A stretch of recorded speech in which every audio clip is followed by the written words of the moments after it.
iyi ni ikosora.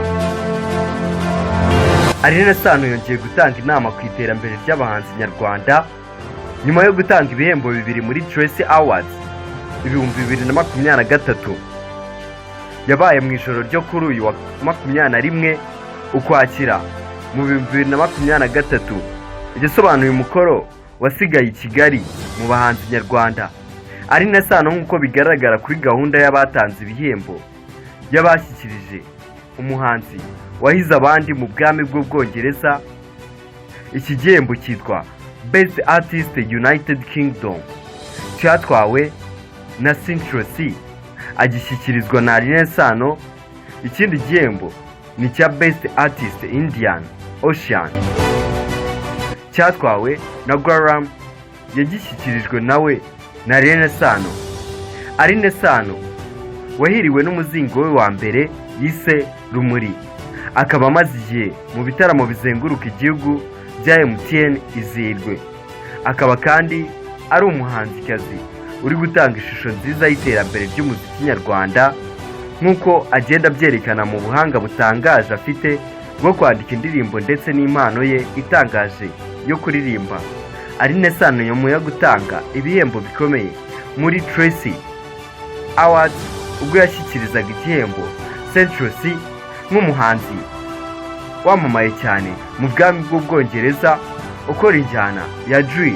Ibi birori byateguwe na televiziyo ikorera muri South Africa yitwa Trace Africa, byabereye i Kigali muri Kigali Arena ku ya 21 ukwakira 2023. Alyn Sano yagarutse ku iterambere ry'umuziki nyarwanda aho yerekanye ko basigiwe umukoro n'abahanzi nyarwanda basigaranye n'isomo bigiye kuri Trace Awards. Yarimo abahanzi basaga 50 bo mu bihugu birenga 30 bitandukanye. Alyn Sano yagize ati, gutanga awards muri Trace Awards byaranejeje cyane. Numva ko hari intambwe kandi itari nto maze gutera muri kariyeri yanjye kugeza aho nizerwa nkaba umufatanyabikorwa wa Trace Awards.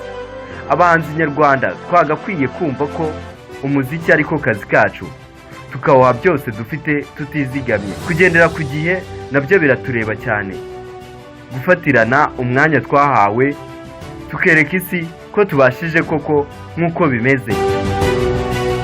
Inyungu yindi ni ukwiga no kumenya aho dukwiye gushyira imbaraga. Ikindi, abahanzi babashije guhura n'umukuru w'igihugu cyacu bituma abona koko ubuhanzi buhari kandi bufitiye igihugu akamaro kandi bifitiye inyungu abahanzi muri rusange.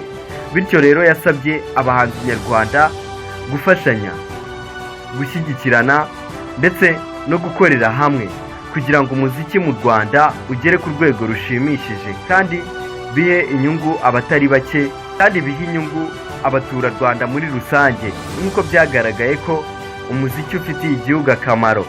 Aya ni amagambo Alyn Sano yivugiye ubwo yaganiraga n'itangazamakuru. Abahanzi ntacyo bigeze babivugaho, gusa Alyn Sano akomeje gutegura ibikorwa bitari bikeya muri kariyeri yiwe, dore ko kuri ubu ari kumwe n'abandi bahanzi bari kuzenguruka intara mu bitaramo bya izihirwe bizasorezwa i Kigali. Iyi ni ikosora. Njyewe ni Uzi Male. Izi ni breaking news.